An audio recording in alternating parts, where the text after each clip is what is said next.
Hi there. Welcome to Creation Station Monthly.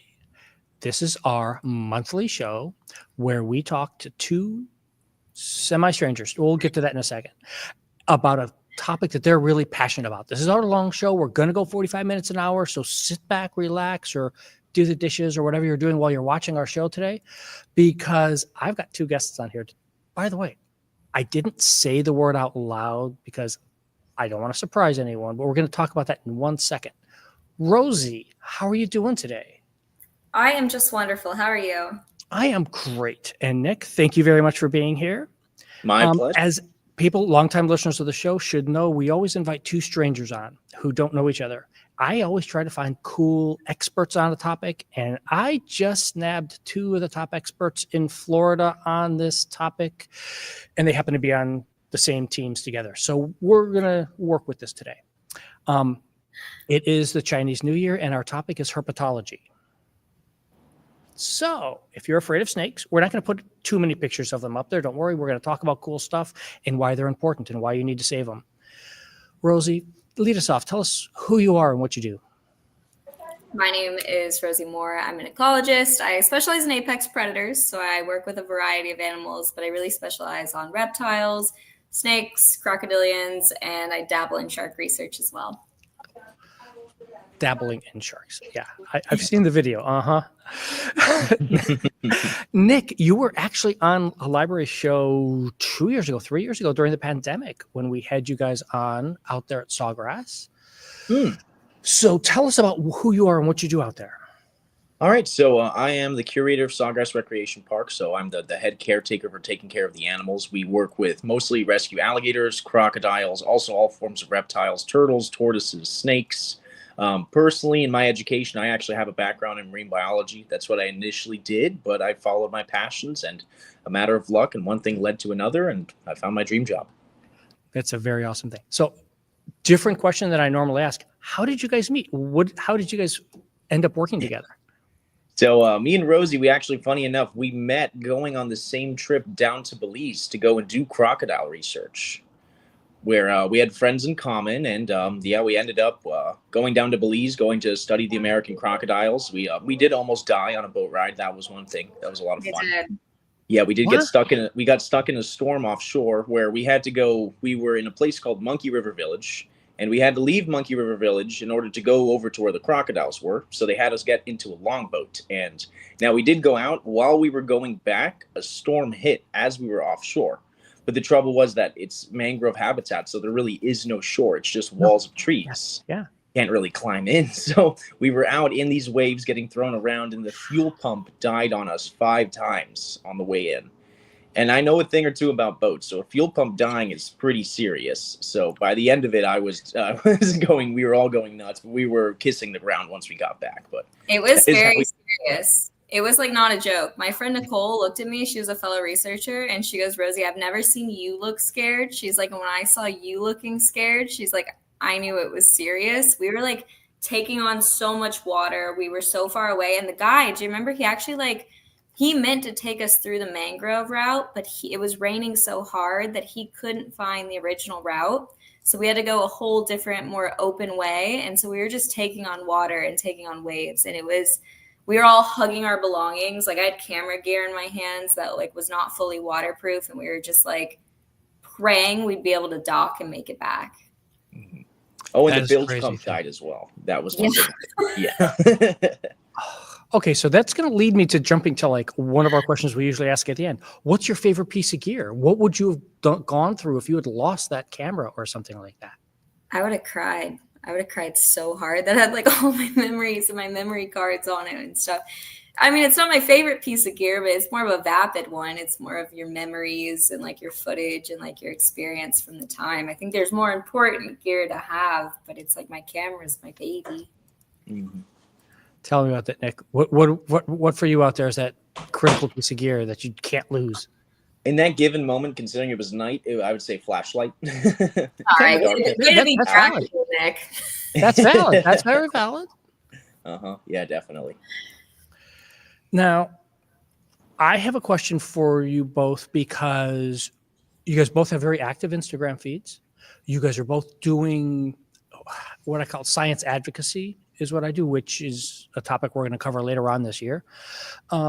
Tell me about how you started off on that, Rosie, and then Nick, fill me in on yours. How did you get started in this, being not just interested in the reptiles, but then actually like turning this into this huge follower type thing? Mine was actually an accident. I won't say like complete accident. Like I was using Instagram, but I wasn't an active content creator. I was just kind of posting photos as I was going out. So like if you look at my feed from years ago, it was just strictly photos, wasn't really doing a whole lot. And it's all photos other people took. And then I think my second reel I ever made, I just happened to have this footage of the 18-foot Burmese python that ate a 5-foot alligator. And I cut it into a reel. And next thing I knew, I remember sitting at work and I was like, looked at my coworker and I was like, I think this is going viral. I was like, it just hit 100K. And I remember I was about that. So I wasn't really an Instagrammer at the time. Yeah. Next thing I knew, it was like 18 million news stations calling me and asking me to do interviews and stuff like that. And my Instagram, my socials just started blowing up. And I remember I looked at my friend and I was like, well, now what do I do? I was like, what do the people want to see? I was like, I don't actually know how to make content. How to monetize this. Yeah. Yeah. I was like, how do I make reels? I was like, this was just like a lucky chance. I was like, I don't actually know how to like make consistent content or how to influence. And all the tabloids kept calling me an influencer. And I was like, what am I influencing? It's like, I don't even know what I'm doing. You're a science influencer. I mean, there's a very distinct group of people out there. I mean, I follow a lot of space ones.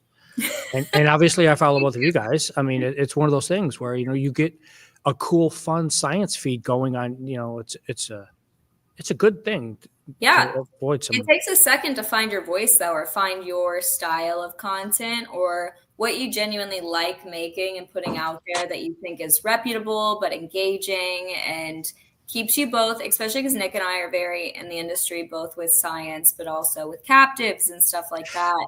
It's, there's ethics to what you're posting with wildlife. So finding the balance of being able to make things engaging without overly harassing wildlife or exploiting animals and doing it to where the science community still likes you and views you as a reputable figure, I think is the part that everybody kind of struggles with, like me and Nick. Yeah. Nick, tell me about that, because you do it both on your feed out on your socials, but you do it live in front with people right there with the animals. Yeah, and that's actually one difficulty with it, is that I'm traditionally used to being in front of crowds and talking to people and having that eye contact and the face to face. So with the Instagram stuff, it was also kind of just an accident. Me like putting up stuff that I liked, and one thing led to another, and people liked it. And but yeah, most of the stuff that I do is face to face. I am trying to work on better of like being on the camera and going out and doing that kind of thing. But really, yeah, absolutely, like being able to bring the animals in front of the people and being able to educate them like that with hands-on stuff. That's definitely my forte with it. But with the social media stuff, it is awesome because I'll have a lot of people reach out to me and just ask me fun facts and like questions about the animals. And that's something that, like, as a passion, I love. I love it when somebody texts me a picture of an animal and they're like, what is this? That's what I live for. Yeah. I found this in my house. Are you in Australia? Exactly. Yeah. It's my best day of the week for me. Yeah. So tell me, Nick, out there at the park, what kind of animals do you have? And as Rosie just mentioned, the ethics of what you display versus what you exploit, for a lack of a better word, because that's what the people who are against zoos and everything call it, all exploitation. So fill us in on that side of it. Absolutely. There's situations where the truth is that some people will just treat animals for what they want them to be rather than what they. You tipped back your microphone. There you go. It was just your microphone got hidden. Oh, okay, cool. All right. So a lot of people will treat animals for what they want them to be rather than what they truly are. People will treat them as toys, objects of entertainment, vilifying the animal to make them a monster and make that person a hero. And the one thing that we try to teach people is that, love nature. You got to love these animals. But also a big thing is don't expect them to love you back. A lot of people go out in the wilderness and they try to force themselves to interact with an animal, say whether it be a wild venomous snake or an American alligator. The person ends up getting injured. And then all we hear is the negative about the animal, but not taking into account what the person was doing in that situation.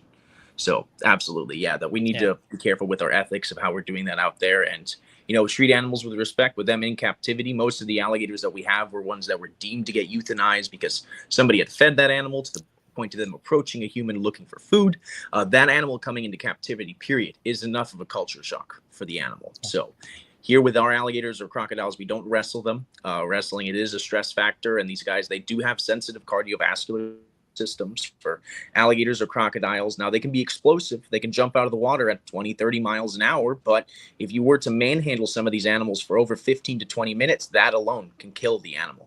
So when we work with our alligators, if we do need them to move, we have them trained. They are name trained, so we can call them by name and have them go and do certain things on their own, rather than us forcing that animal to do something. And that changes everything in that animal's life from being negative experiences to being positive experiences, where it's a food-based reward system. But I love these guys very much. One thing I keep in mind is that they don't love me. It is still a very powerful wild animal, so we got to treat them with respect. And okay, one, I've got a thing about venomous versus poisonous. We'll come back to it because I got a friend who's it's a joke we have between a friend of ours.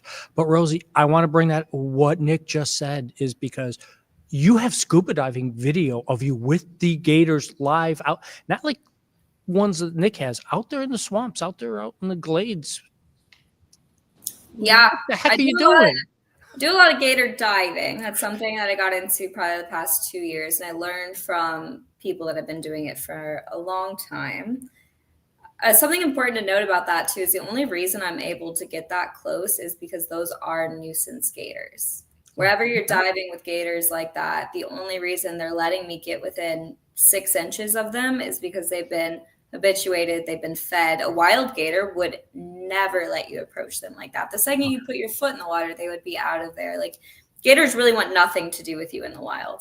If they ever attack something, it's usually a small dog or a child that they view as prey. They're not really big game hunters. A lot of times people think of salties and Niles, and they think, those crazy videos of them taking down animals in like the rivers in Africa. But those aren't the gators and crocs we have here. But it is important to note they are one of the 8 species, both the American crocodiles and the American alligators, that are known for human fatalities.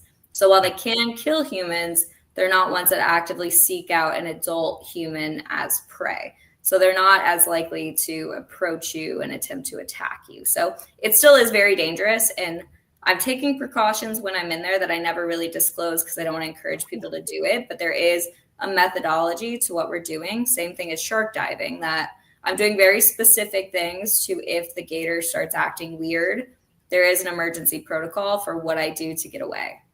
Okay, good. That's a good thing to know. I always thought you had like a team there helping you out with all this because it just sounds too crazy to go do it on your own. I always have one person with me at least. And the one person I always bring is somebody that I know that in an emergency situation, I have had friends that have been in these situations, especially recently, where they've actually been attacked by a crocodile, say in Africa or other areas, and they lost limbs, or were in situations where they were being pinned by an adult crocodilian. Mm-hmm. And in that situation, if their dive buddy didn't take action and have the brains, the wits, and the response to get in the water and do a certain thing to get that croc off that person, they would be dead. So you always have to have at least one person that is competent, that in the event of an emergency, they're not going to freeze, and that they will take action to get you to a safe spot. Excellent. Thank you. I want to get a safety thing in here for that. As anybody who starts to look at your 2 feeds, it's like, no, these are professional people out there. Right. So now let's get back to that venomous, poisonous thing that Nick tossed out to Ashley. So my understanding and how I always phrase it is, if I bite it and I die, it was poisonous. If it bites me, it was venomous. Is that correct? Mm-hmm. Right? Okay, good, good. That is correct, yeah. So now on the topic of snakes in particular, you guys both do all of that snake handling also. And I've seen that coral snake thing, Rosie, where it's like 5 feet long, it looks like. I mean, where did those things, because that was not here in Florida, folks. That was Southeast Asia, I think it was. It was South America and Suriname. Okay. So tell us about that kind of thing. What do you do different with snakes versus a crocodilian or other things like you were talking about? Yeah, I mean, every apex predator is different. Obviously, I work with a lot of different things, but also on the topic of venomous versus poisonous, I don't think a lot of people realize some snakes can spit their venom too. So it doesn't necessarily need to bite you to inject the venom. If you have venom spit on you and you have an open wound and the venom gets into the wound, it can also envenomate you that way. But on the other hand, typically, Okay, cool. So new thing to terrify the kids with. Yep, good. sorry, not going to happen though here. You're good. But also, if you drink the venom, usually fine. That's why people always do those sensational videos where they take a shot of like cobra venom and stuff. I would never do that because say you have a cut inside your mouth or something like that, it's like that could Or an ulcer. be detrimental. Like you shouldn't be messing with things like that. But the venom, the way it works is very interesting. So it doesn't need to bite you necessarily. It just needs to find an entry point to kind of your bloodstream. Okay. But yeah, with snakes like that, I'm not huge into handling venomous. I've been learning and I've been working on my license in Florida. So to get a license in Florida to keep and handle venomous snakes, you need 1,000 hours signed off on by 2 other people that are already licensed within the state, saying that you have 1,000 hours of experience handling, keeping, and working with venomous snakes to be able to get your own permit. So it's a long process. 1,000 hours doesn't sound like a lot, but if you break that down into a work week, it's kind of a lot of time to spend working with venomous snakes. They'll cut it down to 500 hours if you have a college degree. So technically I only need 500 hours to get it. But again, it's still a lot of time to dedicate on the side working with venomous snakes. Now, when you're in foreign countries, obviously that rule doesn't apply. And you can handle whatever you want, whenever you want. And you just have to be kind of cautious and cognizant about what you're doing. There's a lot of influencers now that do something called free handling, which is extremely controversial. You can pick snakes up just with your bare hands, even if they're venomous, and kind of read their body language to know when they're going to bite and when they're not. But at the same time, that puts the snake at risk and you at risk. 1, if you get bit, obviously, you don't want to get envenomated. And 2, if you do get bit, then the snake is immediately vilified, like what Nick was talking about earlier, is it just you're acting like you love the snakes and the animals you're working with, but you're putting them at risk and yourself at risk for nothing other than some Instagram views. So I don't free handle and I don't really handle venomous very often. If I do, it's in captivity usually and under very controlled circumstances with like 2 hooks or in the safest way possible to where I know for a fact I'm not going to get bit and the snake's not going to be at risk either. Nick, how does that work out there at the park with snakes? Because let's be clear too, Florida has regular, normal snakes. We're not, or at least we're supposed to have. We do have. Fill the people in, Nick. What do we have that's not?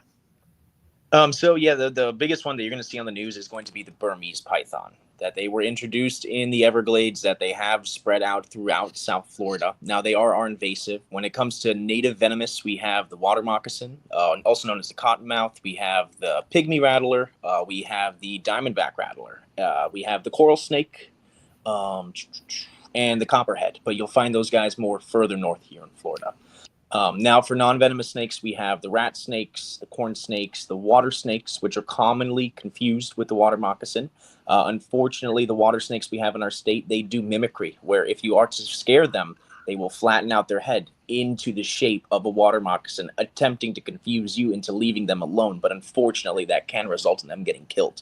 So now the biggest difference between the water snake and the water moccasin, looking at it easily, is, of course, the head shape and the pupils. The venomous water moccasin has a slit pupil. The water snake has a rounded pupil. Now, for us out here, when it comes to working in Florida with either the crocodilians or the snakes, to be true, with the snakes, you do have to know a lot more. With the alligators, you really just spend time learning about working with alligators because that's what we have here in the United States. But with the snakes, you have multiple different species that all have different ways of functioning, all have different styles, all different ways that you have to handle them. So you do really have to know a lot more, and especially when it comes to the venomous snakes. But when it comes to us doing, say, if we are moving a venomous snake or having to relocate one, there really is no reason for you to have to put your hands on that animal. We have tongs, we have hooks, we have bags and buckets, and there's no reason for us to be putting life on the line. And that's one thing we also try to teach people is if they do have a venomous snake in their property, please don't try to kill it and take a picture with it. Unfortunately, there's a lot of venomous snake bites that are happening after the snake is already dead, where they have killed it with a shovel, but the muscle reflexes trigger them to still actually land that bite. Yeah. So, and then Okay, for then. anybody, I'm sorry, but for anybody who does have a venomous snake on their property, please call somebody that can come and pick up the snake, because if you kill it, now we can't use that snake to make antivenom. And we do really need antivenom. And Florida is the #1 place in the world for that. Wow. That's a very useful tidbit right there. I did not know Florida was leading for that, huh? Absolutely. Yeah, we have all venomous species of snake are here in captivity in Florida and are being used for the venom and creation of the antivenom. Wow. That's really, really cool. If you get bit in Mexico, if you get bit in Cuba, you get bit in Puerto Rico, they will fly you back to Florida because we have the best way to care and treat for people when it comes to venomous snake bites. Okay, that brings me to a totally different question than I was going to ask. Rosie, he just mentioned flying, you flying someone back here to fix them if they're here in the local Caribbean area. We'll figure that one out later. You also have gone to a lot of places around the world for your things. How do you do your safety when you're out there like that? It depends what species I'm working with, whether it's sharks or scuba diving or snakes, but he's correct. So even in Belize, because Nick and I both worked in Belize, I heard a story when I was down there. That's actually how I got into the antivenom industry too, is when we were in Belize. We were going through the woods and a local shaman was showing us around, and he started pointing to plants, and he's like, this is, what's it called? A cockspur plant? Do you remember, Nick? I think it's a cockspur. It's like this plant with like these long thorns, and basically, he's like, we'll grind that up and we'll make a tea, or we'll rub it on the wound. And he's like, it draws out the venom from a fertilance bite. And I was like, I don't think that works.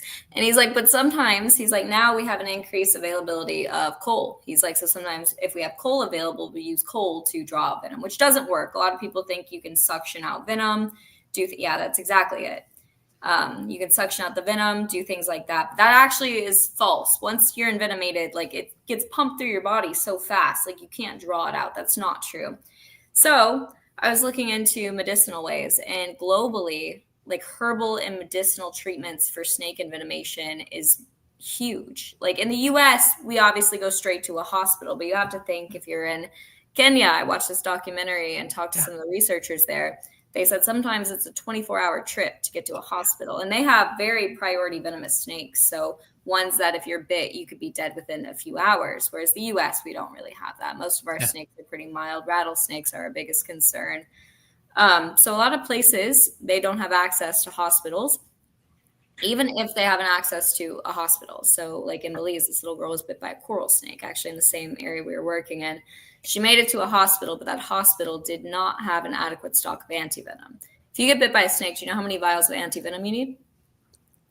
I'm going to guess 6. It could be anywhere from 1 to 100. Ouch. And antivenom actually has an extremely short shelf life, and it's not a general use. There's different types of antivenom depending on what species you're bit by. So these hospitals, especially in really remote, secluded areas, they don't need one vial of each species to be refrigerated and kept for their 2-year shelf life or whatever. They need hundreds of vials of different types of antivenom just to be able to treat one bite. In some of these areas, you're seeing so many bites because if you're looking at India and stuff, it's like there's so many field workers, and that's the number one source of people getting bit is, your dad goes out to work in the fields for the day and he gets bit on his legs or his feet when he's just trying to work. Here in the US, if we get bit, it's typically recreational. We're out hiking or we're out messing with something and we get bit.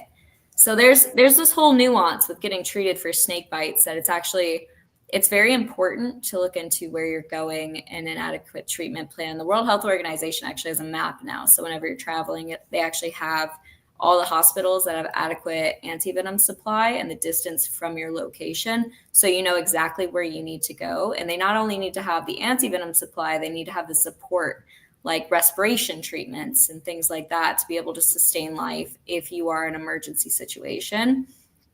Now, when I'm working with sharks or something, if I'm on a show and I'm doing a shark show, whenever I show up, we are briefed. We have a medic, we have a whole team that will every day, the first day of the show, will show us tourniquets. They'll be like, if somebody is bit in the water, here's what we are doing.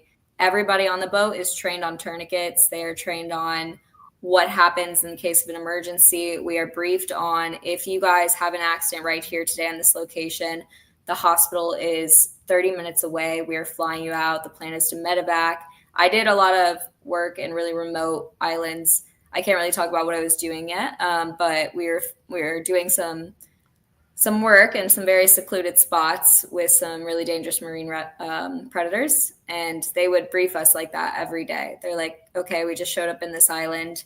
Here's the plan when something happens. I coordinated with the locals. There's no treatment on this island, so you will be medevaced to here if you get bit today or anything like that. So usually when I'm on a show, it's actually very, very under wraps. Yeah. Wow.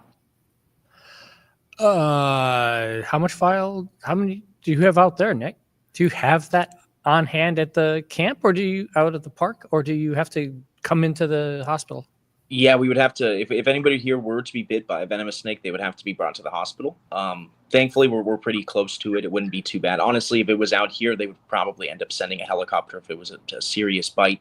Now, the areas that we are in, back in the day, the Spaniards actually used a lot of this place as cattle country. So please explain that, Nick. I think I skipped right over that. I'm just so used to it. Yeah, Sawgrass Everglades out there. Tell people where in the world you actually are when we talk about this as a park. Okay, so we are located directly on the edge of the Everglades. Now, Everglades starts at Lake Okeechobee. Lake Okeechobee is filled by the Kissimmee River in the north, and then it overflows south. And that large river, that shallow river it creates, is the Everglades. So Sawgrass Recreation Park is pretty much between Fort Lauderdale and Miami, just all the way over on the western side, closer to Fort Lauderdale. So yeah, directly on the edge of the Everglades. Like to the right of us, it's all the cities, and to the left of us, as far as you can see, it's all the sawgrass and the big cypress trees. So yeah, right in the heart of the woods. Yeah, you guys are amazing out there. It's so much fun out there. Mm-hmm. So you guys, one of the questions I always ask is, what was one of your biggest failures and how did you learn from it? So I'm going to hope, in the spirit of this, that neither of you have been bitten and that was your failure, that you had to go for this anti-venom treatment.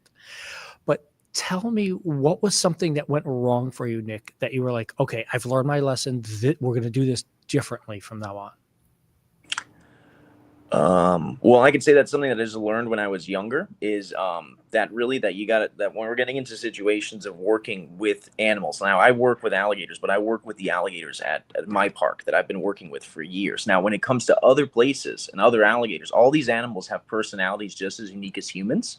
So the one thing that I learned with a lot of these things is absolutely just sit and listen and ask the questions and try to understand the dynamics of these other places of working with these different animals. Because for some of our alligators, I could pull an infected tooth out of their mouth. I could scrub them down and clean them. And I had been working with them for years. Now, I did end up going out with the Native Americans to help them transport some of their alligators. And the largest alligator that we have here is about 13 feet long. And honestly, he's a sweetheart of an alligator and a gentle giant. So I was very used to working with him. So I went Mr. Big Britches over there, and I went to go and rope up their 12-foot alligator. And I managed to get a noose around the nose of it. And this animal simply turned his head to the right. And once he did that, he immediately took all the skin off my hands with the sheer amount of power that he delivered to that rope. That it was just a very humbling experience to keep in mind. Although we do work with these animals and we do know what we're doing, we have to be careful not to become complacent with what we know and what we're doing. That we always have to be careful. We're never going to be we're always the students at the end of the day. And these guys are our teachers. Tell me, Rosie, what was it that you felt was a failure that you learned from? You still have all your fingers, right? Yes. As of okay, now. That's a good thing. I think my biggest mess up probably was this trip I did to Suriname last year.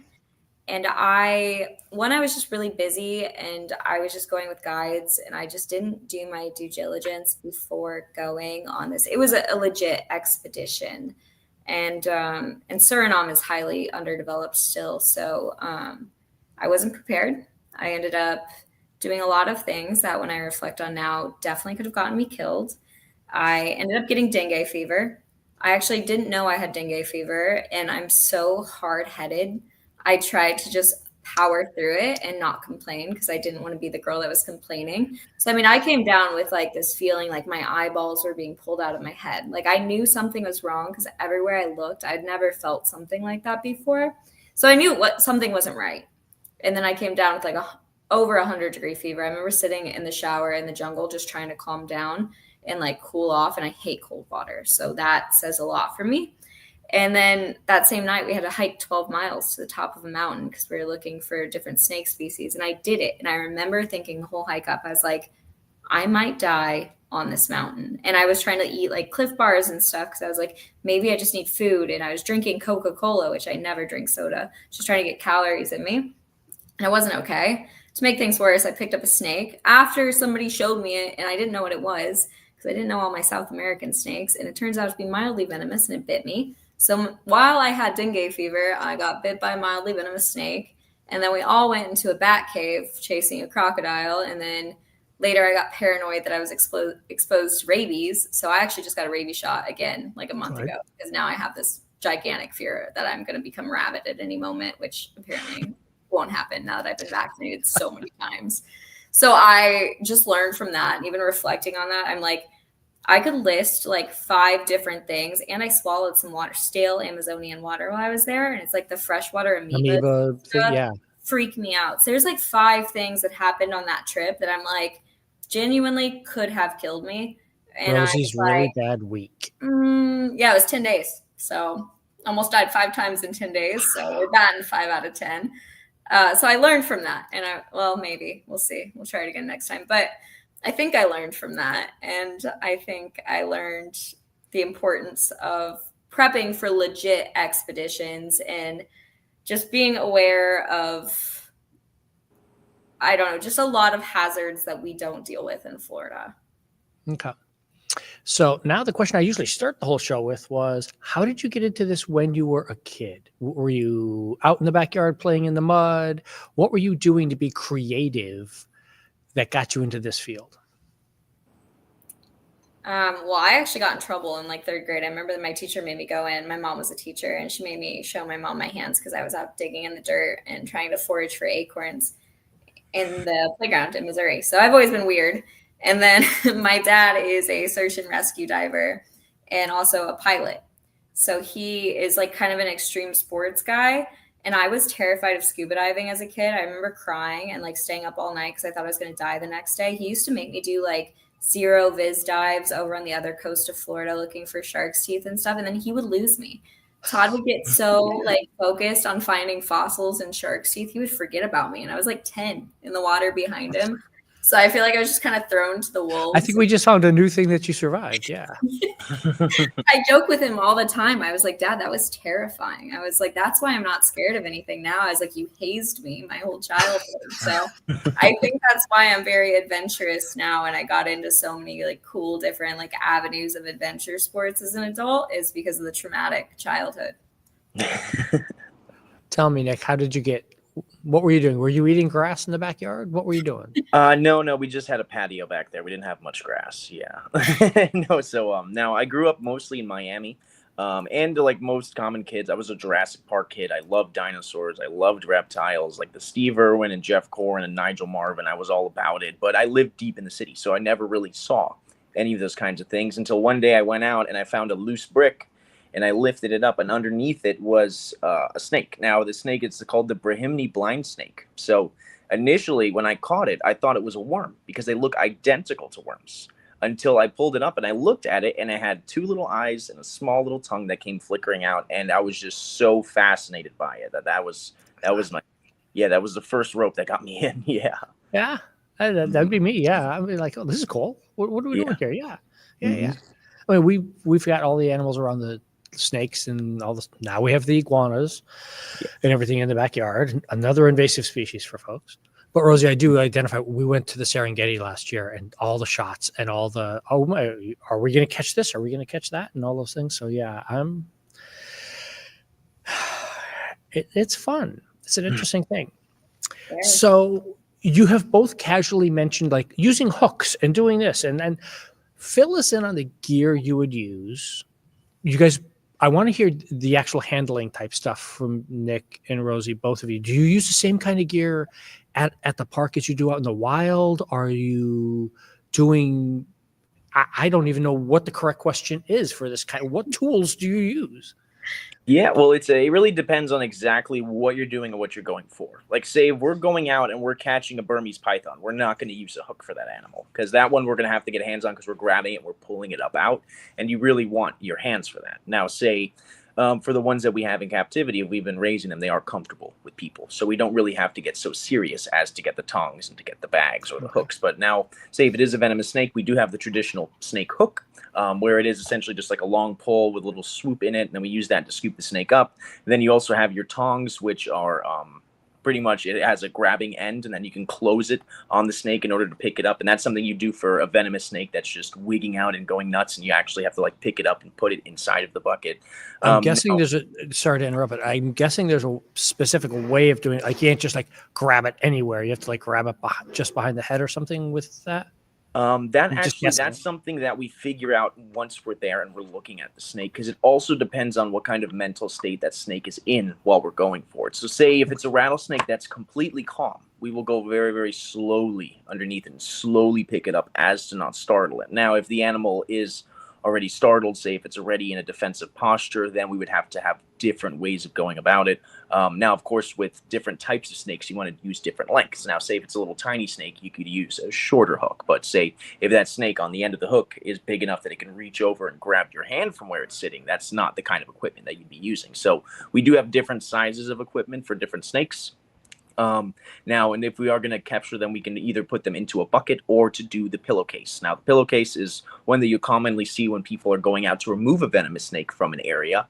They have a neat little thing where it's a stick that essentially has a ring on the bottom where it'll open up the pillowcase, and snakes are creatures that like to hide. So say if there is a rattlesnake in someone's backyard that's completely exposed, sometimes they'll simply put that pillowcase down next to it, and the snake will actually run into the pillowcase, attempting to hide.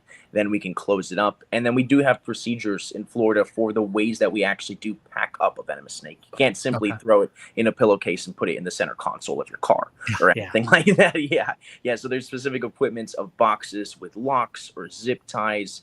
You have to label your things. There are very, very stringent rules that we have to follow in order to prevent from not only us getting hurt, but also somebody that we're working with that's maybe unaware of the situation going down, that there's really no guesswork when it comes to working with them. Yeah. I think Nick kind of covered that very well. Like it really depends on your target species too. So if we're targeting Burmese pythons, like we actually have to euthanize on site. So we also have to have euthanasia equipment, like a captive bolt and a screwdriver, something like that for piffing. And then also, and that's because they're an invasive species. Yeah, and they're highly regulated. So you actually can no longer transport them as a civilian unless you have specialized permits. So they actually have to be killed on site. If you're caught with a live Burmese python in your car, you are in a lot of trouble. So now you're welcome to go hunt them on, public lands, but you have to euthanize them on site. And then also with grabbing them behind the head, there are certain species. I have a friend that was bit by a stiletto snake. So they don't technically need to bite you. And actually, if you grab them behind the head, they can do this thing where they can rotate their fangs backwards. So always grabbing behind the head, actually, when it's a venomous snake, is actually very frowned upon because sometimes they can turn their fangs, or sometimes they can actually bite through the lower part of their mouth too and envenomate you that way. So it's not necessarily a safe way to do it. Okay, then. And do you have any different gear, Rosie, when you're out on your expeditions? Do you have different gear that you're taking because you're trying to film things and stuff like that? Yeah, if I'm doing an expedition, obviously we're not collecting any invasives or euthanizing and stuff. Florida is honestly like the #1 hotspot for invasives. We have more invasive reptiles than native. So here we worry more about, like I said, euthanasia equipment and stuff like that. And I also don't bag when I'm on expeditions. Some people will bag animals to use them for pictures the next day or to keep for X, Y, and Z. So I never bring any sort of bagging or euthanasia equipment on expeditions, but I'll bring a lot of camera equipment to document things or, do outreach for conservation reasons. So tell me about that, because what's your favorite, as we started to say earlier, the piece of gear you'd hate to lose. What would be your ultimate piece of gear? If you could just, money's no object, you can just do whatever you want. What's that ultimate piece of, ultimate idea for you? I want a red. Do you know what a red is? Oh, yeah. Yeah, I'd love to get one of those. Yeah. A little expensive for the library side, but yeah. It's like, Nick, it's like the big, like, have you seen like the huge underwater housings? Like I've got this cute little naughty cam that I think is so cool. But if you see the reds, they're like massive and they're so heavy. It's what they use to film shows, and it's like the top of camera gear. They can be like, what, $50,000? Yeah, you're talking, action movie type recording things. Yeah, I would have no idea what to do with it, but I would love one. They have them at Broward College. Really? Yeah, in the film school. I was over and took some interns over there 2 summers ago. Yeah. Yeah, they have a full red there for the students to use. Those things are sick. Mm-hmm. Nick, what about you? What's your ultimate piece of technology gear type thing that you would want? That is a difficult one. Now, I used to think I'd want a drone because I saw the drone videos and how amazing they looked. But I've come. No, we have one we should come out and use with you. That would be cool. Yeah, I have the submarine for the library. Oh, really? Yeah, we can go 300 foot down with you. We'll talk after the show. Tell me about what you want. Yeah. Now it's funny. It's actually it's a little thing that I saw. Now there's a place overseas called Madras Croc Bank. They are a crocodile facility, and they designed a net that is big enough to catch a 12-foot crocodile. And I kind of want that net. Yeah. What is that thing made of that it can actually hold something that big? Yeah. That's like chainmail. Mm-hmm. It's a monstrous net. They're incredible. Yeah. It's a little cheaper than the red, but yeah, I would love to get one of those. That would be awesome. Wow. Mm-hmm. Wow. That is a crazy thing. Mm-hmm. So I want the nice way of putting this, Rosie, how's it like to be a woman in this field? Because I know.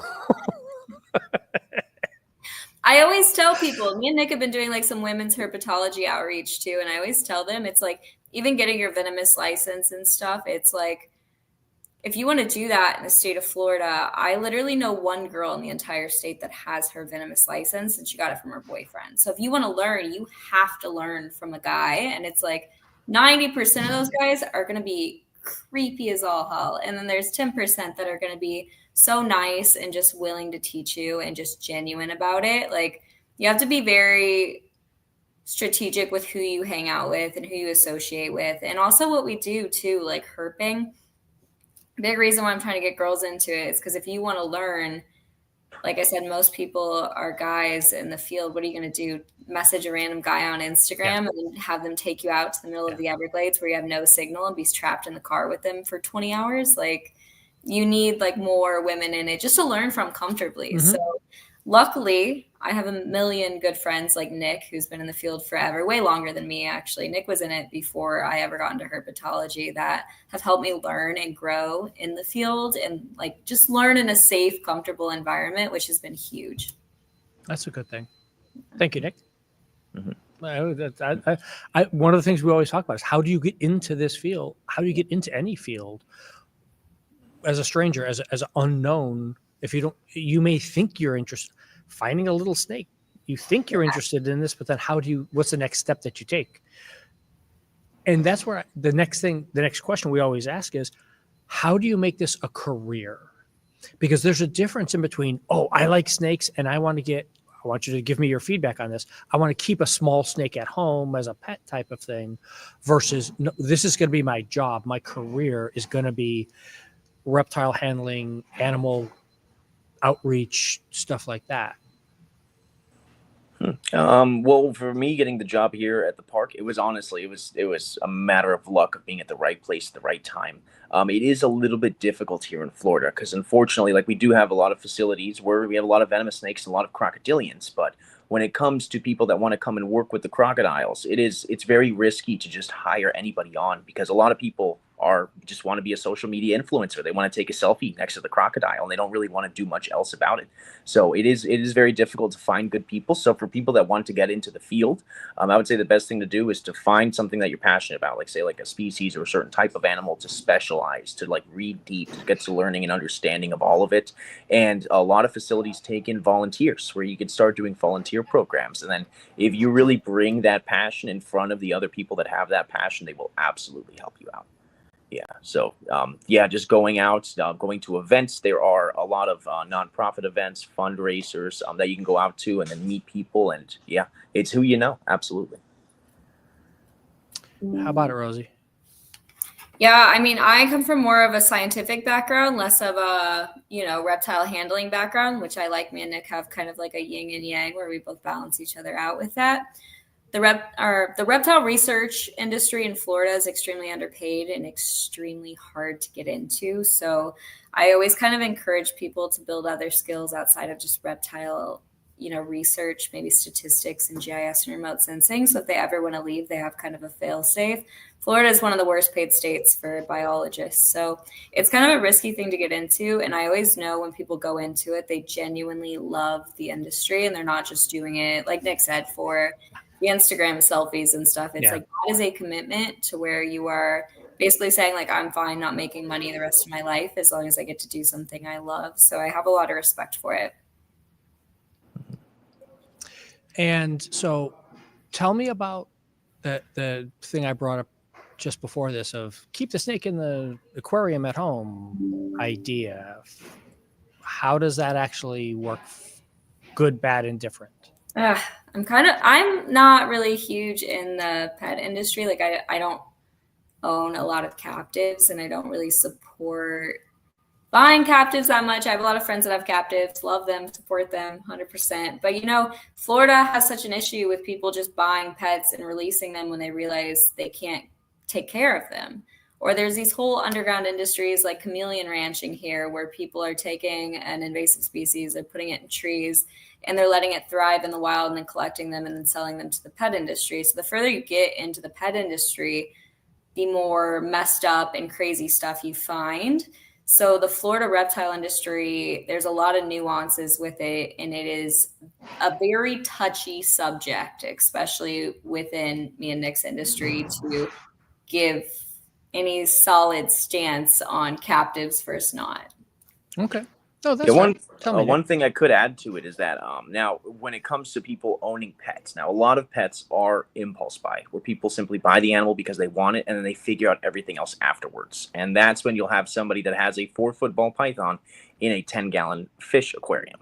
Now, fish tanks, it's a glass box that we have built in order to display fish. Now, we attempt to use them for other animals, but that is just a matter of convenience on our part. So for anybody that does want to, say, get a reptile and raise it, what you should do is absolutely to figure out where that animal comes from, what their environment is, and to exactly replicate that environment before you even get in the car and go out to the pet store or go and get this animal, because at the end of the day, that animal's built for its specific habitat. So for most of these species, how long do they live?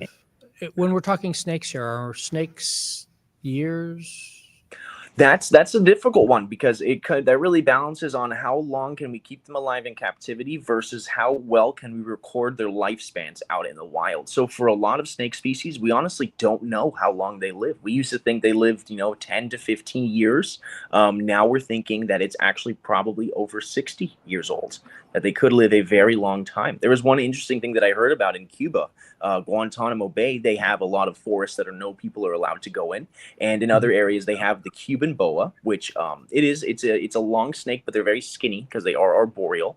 But some of these guys went into Guantanamo Bay in those woods where those snakes had been left alone for over 45 years, and they were pulling out Cuban boas that were over 18 feet long that were living out there. Yeah, are they like snakes that just continue to grow and grow and they don't reach a size? They just keep on growing. Yes and no. You'll hear that term indeterminate growth being thrown around all over the place nowadays. You'll hear about it with crocodiles. You hear about it with lobsters too. So indeterminate growth, unfortunately, that's a scientist admitting that he doesn't know what he's talking about. Indeterminate growth means that we don't have the defining factors to truly understand what's going on. But these guys, they don't just keep on growing. There is a limit to animals, of course, of their bones, of their muscles, of what they're capable of, and of necessity. We don't really, like, this environment doesn't need a 30-foot snake or a 45-foot alligator. These guys are really filling in the role that they have in their habitat. Now, back in the Ice Age, the alligators here in Florida, they used to range between 18 and 23 feet long. Nowadays, it's more 13 to 15 feet. So we are also seeing this thing where a lot of animals are gradually getting smaller and smaller in order to fit into the habitats that are now. Resizing. Mm-hmm. Gotcha. Final question for you guys. Normally I'm like, who's your mentor? Who do you reach out to? You guys have both reached out to each other and helped each other out. Who is the person that you also like helped you out besides your father and things like that? Like, who was it in school or whoever was it that said, you know what? Yeah, you could do this. You just need a little bit of help, and here's the tweak that you need. So Who do you for want to me, give a actually, shout out? I'm sorry. Who do you want to give that shout out to? Oh, so I'll say, so when I first started working here at Sawgrass Recreation Park, it was the people here at the park that actually helped me out. So there was, of course, the ownership of the park, which, really let me run with all of these things. Then also a guy named Lewis that was working over with the big cats. He's Birds and Exotics of the World. He helped me learn about working with birds of prey.